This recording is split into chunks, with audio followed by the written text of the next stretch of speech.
They're gonna make me write a think piece about this damn episode. Imagine, Michelle Obama just turned 55 and she is as stunning as she wants to be, and she's still as dope and amazing as she is. The 5th season of Grace and Frankie just dropped on Netflix. They've been renewed for season 6. Shout out to my girls. And on The Bachelor, we're dealing with this shit. My 20s taught me a lot about life, but now I find myself in my very, very early 30s. Elyse and her performance, she got up there and she was willing to admit that she was older in front of everybody. I thought she was so brave for doing that. It was so bold of her. I mean, there's no advantage to being an older woman here. I just can't, y'all. Hey y'all, it's your girl ItsNasB and welcome back to my recaps of The Bachelor season 23, that is with Colton Underwood. This is my recap of episode 2. So let me just get a quick little rant out of the way. I don't even know if you can call it a rant, but I have some stuff that I have to get off my chest early. This ageism theme, trope, arc, whatever you want to call it, that storyline that they're going with on this show. It is trite, it is not cute, it is not entertaining, and they need to stop it. It is harmful to women and anybody really to feel like your value is tied to your age, and worse, that as you get older, your value drops. It is so silly in theory, it is so dumb in practice, because guess what's one thing that none of us can avoid, even if it doesn't show externally? Getting older. We all have to get older, guys. So let's just not villainize something that's so natural and actually is a blessing. You should be so lucky to get more years and hopefully positive experiences and wisdom out of life. Stop with that ageism crap. My next issue, that comedian Billy Eichner. I've seen him, I know his brand of comedy, I know his shtick. I've even enjoyed it when I've seen him here and there on different episodes, and I believe he has a little segment that he does all the time. But outside of him seeming like he didn't want to be there, I really did not appreciate that moment that so many seem to find funny. When he said to Colton, "Maybe you're the first gay bachelor and we don't even know." No. I was not here for that. I thought it was in bad taste. And I'm really not sure what that comedian was going for, except I guess to get people talking and to get more airtime. Put that in your promo. I was not amused. Now that that's all out of the way, let's get into the rest of the episode. So we started apparently with Colton vlogging. I missed that. It seems like it was a blessing. We're moving along. Maybe Colton wants a career on YouTube eventually and he's just testing it out. We don't know. We had celebrity guests Megan Mullally and Nick Offerman. That's Karen from Will and Grace and Ron from Parks and Rec. And actually Megan was on Parks and Rec as one of Ron's wives, which I knew because I watched the show. So this celebrity appearance and the activity that they had Colton and the contestants do, it showed that again the producers are bent on milking this virginity thing. They were very sexual. Today is all about firsts. We are here to tell you stories about some memorable firsts in our lives. And like any good story, we hope that it's full of adventure and romance and is brought to a rousing climax. Ooh.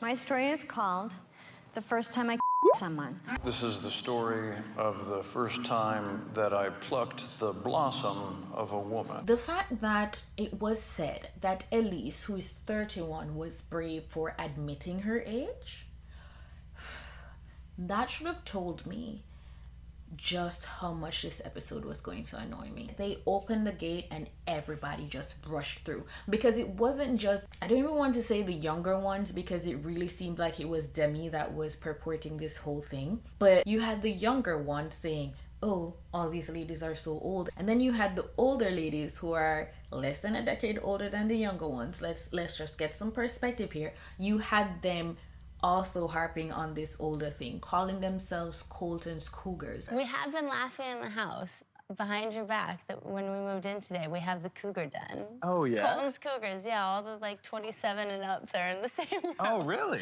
And then to hear that it was the women who were 27 and up, sis, what are you guys doing? Colton is 26. The age range of these ladies is from 23. The age range is 22, 23 to 31. 26 to 22, that's 4 years. That's fine. And this isn't like a 20-year-old with a 16-year-old. The age gap matters for different points in your life. But as you get older, it is not as significant generally. A 26-year-old and a 31-year-old is also acceptable. I hope that they don't bring this thing up anymore. It was clearly something that Demi was like told or decided that this is what she's gonna lead with. This is how she's gonna get her airtime. This is how she's gonna make a name for herself. But I hope it stops here. Like seriously, imagine having a lifespan of 31 years. Does that sound like a lot to you? Overall, I could have done without that entire first challenge. It really didn't do anything for me. Onyeka repeating her line about drowning in bitches. I grabbed my whistle and my lifeguard gear and I saved him from drowning in some bitches. Clearly she thought it was so funny that she had to repeat it, and this time in front of a crowd. I really wish she didn't. It was not funny the first time. Actually, it was funny, but not in a laughing with you kind of way. It was laughing at you. I figure that she's there trying to get attention and airtime. I'm not so sure she's there for Colton, or I'm not so sure she truly believes that Colton and her will have a connection and she'll go really far. So she's trying to milk it. But I'm thinking if you're gonna do that, at least be clever. The only thing worse than a one-trick pony is a one-trick pony with a bad trick. Anyways, the only other significant thing to me that happened in that was that Demi really lit a fire under the other girls' butts by kissing Colton right in front of their faces. When I want something, I'm going after it.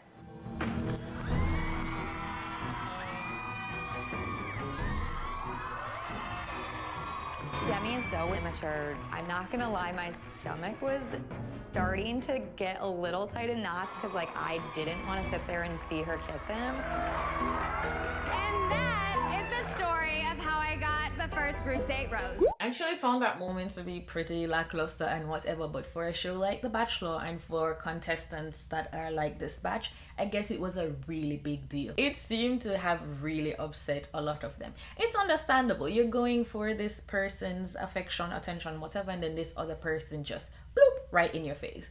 But I have to say this. As much as I'm not here for all of the other antics that Demi did in the rest of the episode, it's about time that somebody really showed the ladies that, hey, I am here for this thing. Whether the thing is the man or some fame, she is throwing her hat in the ring. And the rest of them need to do that. This really demure, laid back, I'm just gonna wait until he gets to me.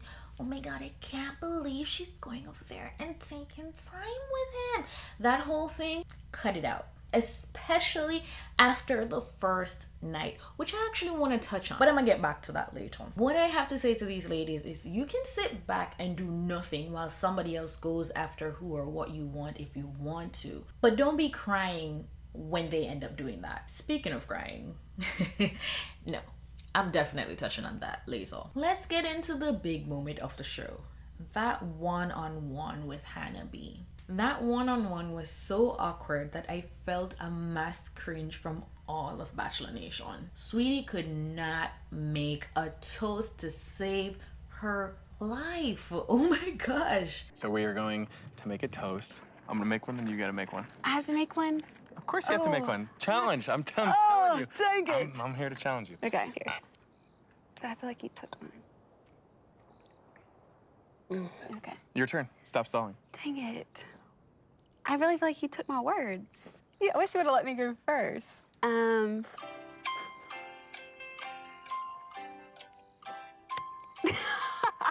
can't do this. Just I'll put a bunch of words that sound good, that are real. They're real words. Yo, but that moment when they were in the bathtub and she was taking off what she later said was an eyelash. Family, friend, tell me about some. Were you like...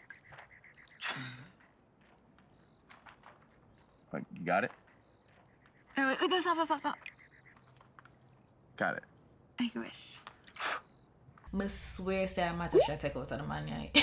I was like, sis, make him do it himself. But turns out it was an eyelash. And then I'm like, I imagine your hand is wet, so it was harder to get it off. And then when she told him to make a wish and blow it away, I was like, that eyelash did not blow off. That wish did not come true.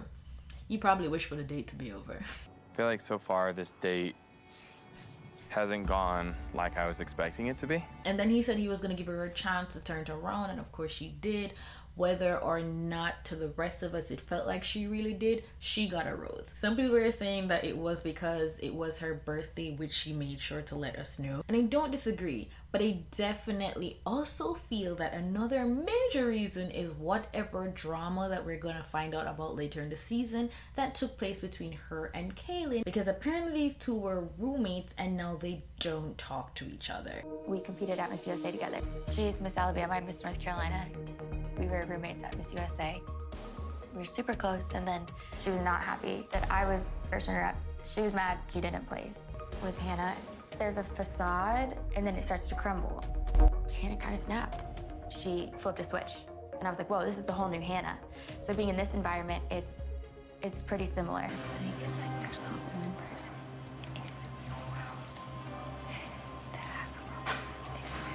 I think I definitely have more insight to like what type of person she is. Like, she's fake. How are things going in the house? Incredible. Like, this group of girls is like amazing. Yeah. I love it. And it just takes me back to that first night when they both saw each other and realized that, hey, we're both now on The Bachelor. For them to have had whatever kind of history they had and to barely show it in that moment, maybe they should look into acting. Maybe it's just because it wasn't the time or place. I don't know. Regardless, I just want to know, what's the tea, sis? Let me know. So there's another group activity after this. They went to camp. That was actually really fun. I don't really have any scandalous comments to make from that. Ladies, come on over. Welcome to the Camp Bachelor Jamboree. There they go. Look, the red team is very far ahead.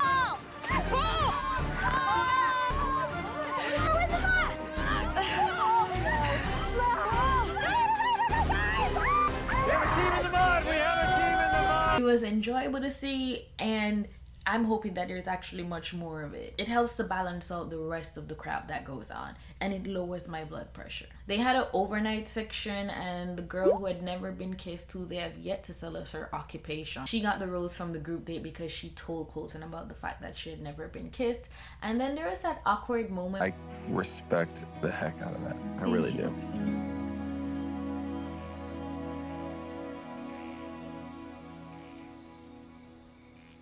Well, I'm glad you told me. Thank you. I really am. Thank you. You're so sweet. Yeah. You're so sweet.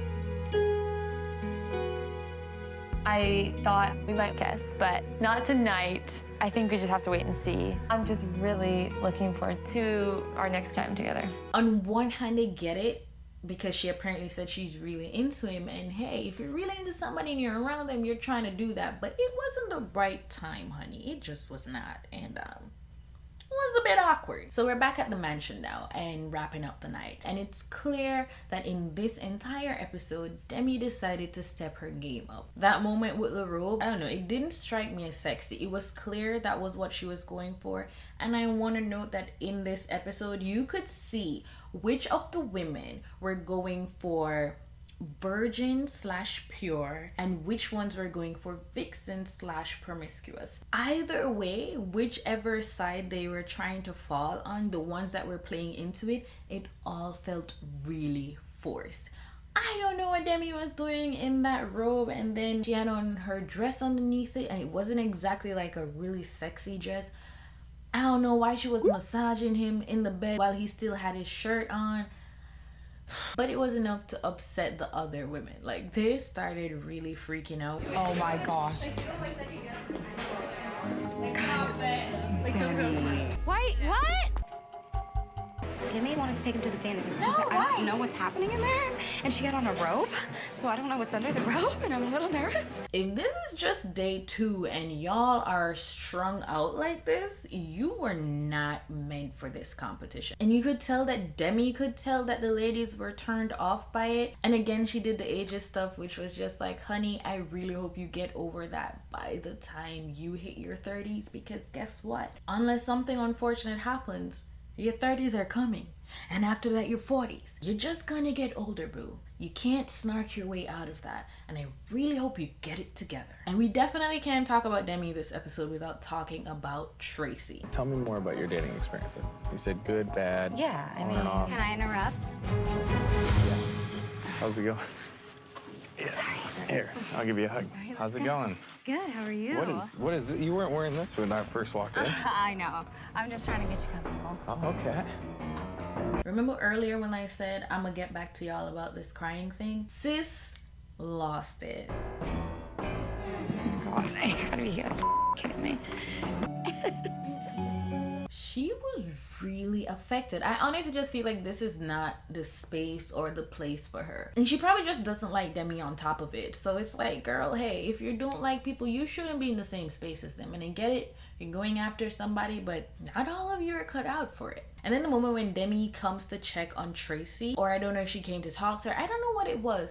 But when Tracy's all... Just, me trying to be vulnerable and authentic. I have been trying to be very authentic and real in this. And I was just like, there's so much authenticity here. Am I being sarcastic? I'll leave that up to you to guess. That moment with Onyeka and Sydney where it started with like a foghorn thing and then turned into some kind of steel pan concert. I was like, are we in the islands?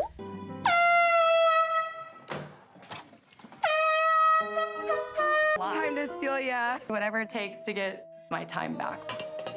I found more noisemakers. You can come back in 5 minutes. Is this to give us anxiety? Because we already have it. Let's make more noise. Okay, time's up. That brings me to the other thing that I said earlier I was gonna touch on. Colton needs to set some boundaries. I actually said this in the first video, but I edited it out. When Catherine kept interrupting, the second time, okay. My question was, why didn't he put a stop to it? And I understand, being the Bachelor or the Bachelorette, it's weird to do that, I guess. It's like, what kind of precedents are you gonna set? How do you decide how to tell somebody no and when, and who are you gonna tell to stop? And it's all awkward. But I think there comes a point when you can say, hey, wait. I definitely felt that he should have drawn some lines when the ladies were coming and making all of this noise. And what exactly are the results that you're expecting to get? When you come out and you're doing all of these theatrics and you're making all of this noise, are you then gonna follow up with a nice, sweet, calm, chill, romantic, whatever conversation with the person? I don't think so. Colton needs to just nip this in the bud. It's one thing to be easygoing and simple or whatever. It's another thing to be a pushover. So that's pretty much all I have to say on this week's episode. I checked my Twitter thread about it to see if there was anything else that I had tweeted that I didn't mention. And the only thing I saw was a tweet that said that Colton is really into Hannah G. But keeping it real, at this point in time, it doesn't really matter to me so much who Colton is into. I think it's clear that right now this show is about the women. I feel like the producers, the creators, whosoever, all of the people behind this have definitely owned the fact that The Bachelor is a show that is here for entertainment. They haven't completely dropped the facade that it's about finding love. But it feels like they're really embracing the aspect that is about getting people talking even after the episode is finished. And I'm here for that. Entertain me. That said, I saw the preview for next week's episode, and while I will definitely be watching, I may need me a painkiller or two because it's clear that they're bent on giving me a headache. And that's it for this recap. Thank you so much for watching. Hit that thumbs up button if you haven't yet. Subscribe if you haven't. Increase your chances of knowing when I post stuff by hitting that notification bell or following me on my different social medias. Share this video everywhere, and I will see you in the next one. Bye!